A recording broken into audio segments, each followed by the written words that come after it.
यशायाको पुस्तक अध्याय 47। हे बेबिलोनको कन्या छोरी, तल जा, धुलोमा बस। हे बेबिलोनहरूकी छोरी, सिंहासन बिनै भुइँमा बस। अब उपरान्त त कोमल र सुकुमारी भनिने छैनस्। जाँतो लिएर पिठो पिँध, घुम्टो हटा, फरिया माथि सार, नाङ्गो जाँग देखाएर नदी तर। तेरो नग्नता उघारिनेछ, तेरो शर्म प्रकट हुनेछ। म बदला लिनेछु, म कसैलाई छोड्ने छैन। हाम्रा उद्धारक सर्वशक्तिमान परमप्रभु उहाँको नाउँ हो। उहाँ इजरायलका परम पवित्र हुनुहुन्छ। हे बेबिलोनीहरूकी छोरी, त चुप लागेर बस, अँध्यारोमा जा। अब उपरान्त त राज्यकी रानी बनिने छैनस्।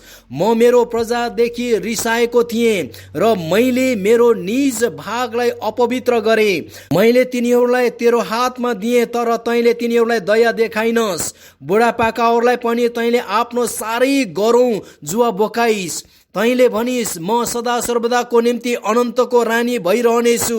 तर तैँले यो कुरा विचार गरिनस् अथवा पछि के हुन्छ त्यसको आखिरी नतिजा सम्झिनस्। यसकारण हे विलासी, आफ्नो सुरक्षामा बेपरवाहीसित बस्ने, हृदयमा म नै हुँ र म बाहेक अरू कोही छैन। म कहिल्यै विधवा हुने छैन अथवा छोराछोरीहरूको वियोग जान्ने छैन भन्ने अब यो कुरा ध्यानसित सुन। यी दुई कुरा त माथि एकै क्षणमा एकै दिनमा आइपर्नेछन्, छोराछोरीहरूका वियोग र विधवापना। तेरो ज्यादै टुनामुना र तेरो शक्तिशाली तन्त्र मन्त्र भए तापनि ती पूर्ण रूपमा त माथि आउनेछन्। तैँले आफ्नो खराबी माथि भरोसा राखेकी छस् र कसैले मलाई देख्दैन भनेकी छस्। तेरो ज्ञान र तेरो बुद्धिले तँलाई भ्रममा पारेको छ। जब तैँले आफ्नो मनमा भन्छेस्, म नै हुँ, म बाहेक अरू कोही छैन, विपत्ति त माथि आइपर्नेछ। त्यो तैँले कुन जादुले हटाउने? हानि नोक्सानी त माथि आइलाग्नेछ, जसलाई तैँले मोल तिरेर तापनि टार्न सक्दिनस्। तैँले पहिलेबाट थाहा नपाएको सर्वनाश अचानक त माथि आइपर्नेछ।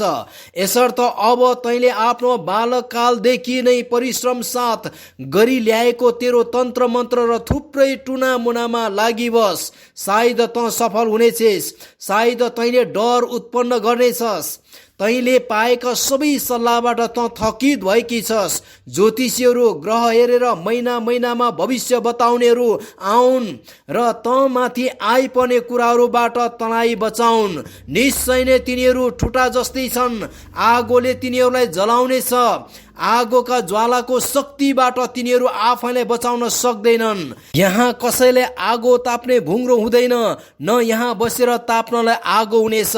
तिनीहरूले तेरो निम्ति त्यति मात्र गर्न सक्नेछन्, यी जोसँग तैँले परिश्रम गरेकी थिइस् र बालककालदेखि व्यापार गर्दै आएकी थिइस्।